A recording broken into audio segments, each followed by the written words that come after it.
Hola, mi nombre es Milka. Tengo 17 años. Recibí al Señor a los 14 y entonces bien, puedo decir que desde que recibí al Señor, Dios no me ha dejado de hablar, Dios no ha dejado de enseñarme cosas y de transformar mi corazón. Y eso me llena de mucho gozo y mucha felicidad y estoy agradecida con Dios por eso. Entonces, pues bien, antes de empezar, quiero decir que no estoy hablando aquí desde una postura de superioridad moral, como si yo lo tuviera todo resuelto. Al contrario, puedo decir que está siendo difícil y estoy feliz por eso, estoy feliz porque el Señor sigue obrando en mí. Entonces, bien, yo quiero hablar sobre una historia que yo creo que ya has escuchado, es muy famosa. Es sobre Esaú y Jacob, pero antes de llegar a ellos quisiera hablar brevemente un poco sobre el contexto de sus antepasados. Entonces voy a empezar desde Abraham y voy a llegar hasta Esaú y Jacob. Bien, pues Abraham y su esposa Sara habían tenido muchos problemas para tener hijos, tuvieron muchos problemas para formar una familia. Ambos eran ancianos, Sara era estéril. Y algo que me impresiona de Dios ya en este momento es que en Génesis 15, del 2 al 5, la palabra dice: Abraham le respondió: Oh Señor soberano, ¿de qué sirven todas tus bendiciones si ni siquiera tengo un hijo, ya que tú no me has dado hijos? Eliezer de Damasco, un siervo de los de mi casa, heredará toda mi riqueza. Tú no me has dado descendientes propios, así que uno de mis siervos será mi heredero. Después el Señor le dijo: No, tu siervo no será tu heredero, porque tendrás un hijo propio, quien será tu heredero. Entonces el Señor llevó a Abraham afuera y le dijo: Mira al cielo, y si puedes cuenta las estrellas, esa es la cantidad de los descendientes que tendrás. Me llama la atención que Dios promete una descendencia larga cuando Abraham no tenía esperanzas o probablemente en ese tiempo en su corazón estaban reinando la incredulidad y la incertidumbre también. Pero Dios hace una promesa y promete también que de su descendencia nacerá el Mesías, quien venció la muerte y también nos dio vida eterna. Bien, es por eso que Abraham es conocido como el padre de la fe, pues en un momento donde parecía que no había respuesta o que no había salida, Dios se presentó con una promesa. Entonces, es así como obra Dios y es la manera en la que me asombra Dios, que donde hay tierra seca y árida es donde Dios se presenta a tu vida para darte salvación y para darte una respuesta también y una salida, y para contemplar su gloria y su poder. Parecían que los años habían pasado y parecía que Dios había olvidado la promesa de Abraham. Hebreos 11:12 dice: Así que una nación entera provino de solo este hombre, quien estaba casi muerto en cuanto a tener hijos. Una nación con tantos habitantes que, como las estrellas de los cielos y la arena de la orilla del mar, es imposible de contar. La palabra nos dice que Dios esperó hasta que Abraham estuviera casi muerto. Y volviendo a lo que decía hace rato, Dios decidió intervenir cuando las circunstancias estaban varios niveles arriba de ser imposibles, de ser difíciles o de no haber una salida. Y no solo con eso, un versículo antes nos dice que Sara era estéril y era demasiado anciana también. Y esos son los destellos esos son los destellos del poder y la gloria que yo veo en mi padre y me llena de mucho gozo también. Bien, pues Sara y Abraham concibieron a Isaac, que curiosamente significa el que ríe con Dios o el que hará reír. Y pues Isaac se casó con Rebeca y tuvieron mellizos. Y ahí las cosas se pusieron complejas o difíciles porque el primero que naciera del vientre iba a ser el que tomara la primogenitura de que Dios le había dado ya a Abraham junto con la promesa. Y bien, el primero en nacer fue un bebé velludo a quien llamaron Esaú, que significa velludo, y el segundo que nació sosteniendo el talón de Esaú y lo llamaron Jacob. Esaú llegó a ser un hombre cazador, un hombre de campo, mientras que Jacob era un hombre pacífico, y eso está en Génesis 25-27. Quisiera leer algo que está en Génesis 25 también, del 29 al 31, y dice: Cierto día, mientras Jacob preparaba un guiso, Esaú regresó del desierto, agotado y hambriento. Esaú le dijo a Jacob: Me muero de hambre, dame un poco de ese guiso rojo. Y así es como Esaú también obtuvo su nombre, su otro nombre, Edom, que significa rojo. Y Jacob respondió: Muy bien, pero dame a cambio tus derechos de hijo mayor.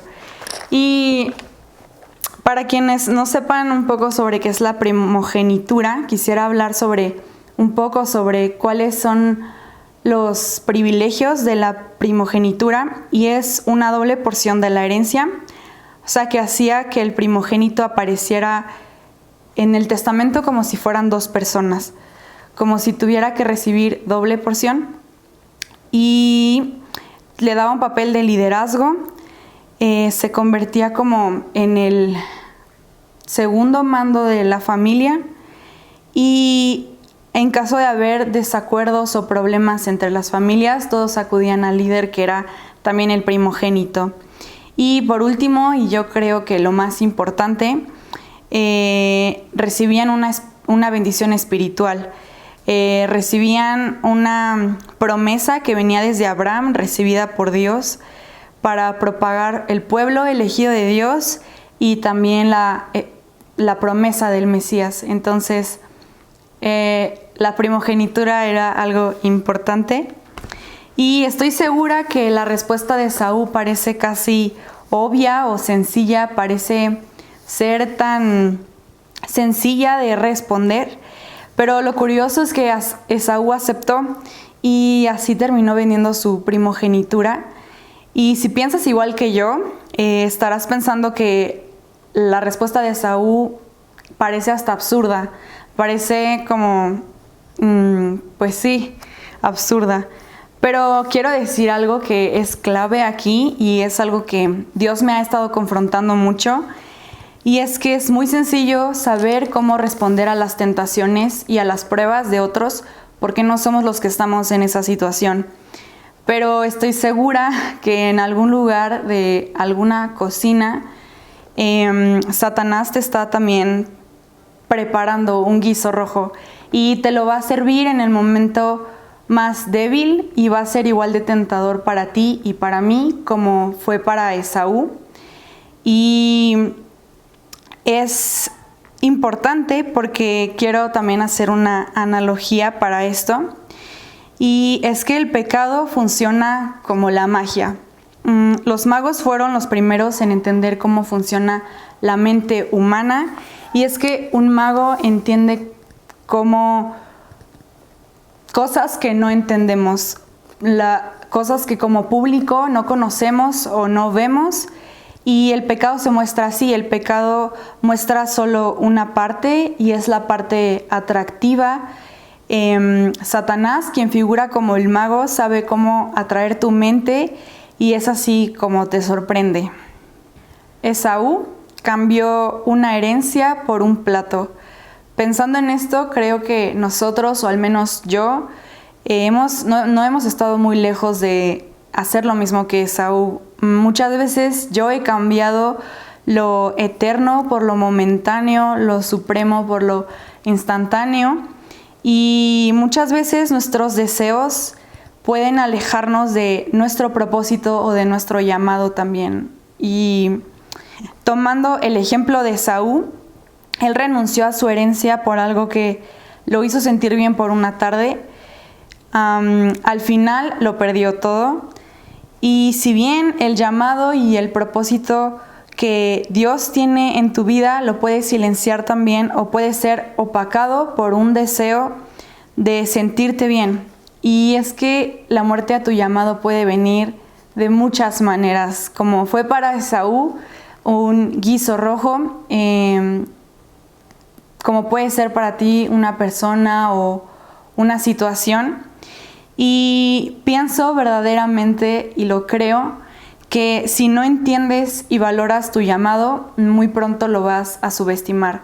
Y asimismo como tu valor, y quisiera hacer una pregunta también aquí sobre cuál es el valor que recibes y de dónde viene tu valor. Si viene de Dios, quien te creó, te eligió y escribió tu nombre en el cielo, como dice Lucas 10:20, que dice: no solo se alegren de que los espíritus malignos no los obedezcan, alégrense porque sus nombres están escritos en el cielo. Primera de Pedro 2:9 dice: pero ustedes no son así porque son un pueblo elegido, son sacerdotes del Rey, una nación santa, posesión exclusiva de Dios. Por eso pueden mostrar a otros la bondad de Dios, pues Él los ha llamado a salir de la oscuridad y entrar a su luz maravillosa. Y Salmos 45 dice: oh Señor mi Dios, has realizado muchas maravillas a mi favor. Por favor, son tantos tus planes para nosotros que resulta imposible enumerarlos. No hay nadie como tú. Si tratara de mencionar todas tus obras maravillosas, no terminaría jamás.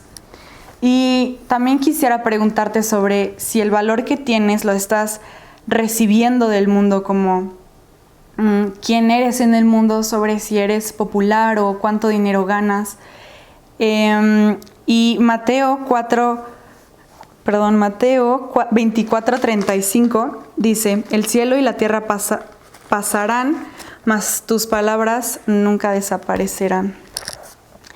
Y es que desde el punto de vista que lo quieras ver, hijo de Dios, creyente o no, esta tierra es algo causal, es decir, que hubo algo o alguien que provocó su creación y por ende tiene un fin. Y por eso es que quiero leer Mateo 24:35, que dice: el cielo y la tierra desaparecerán, pero mis palabras no desaparecerán jamás. Y es que la palabra es clara en que la tierra y lo que hay en ella van a pasar.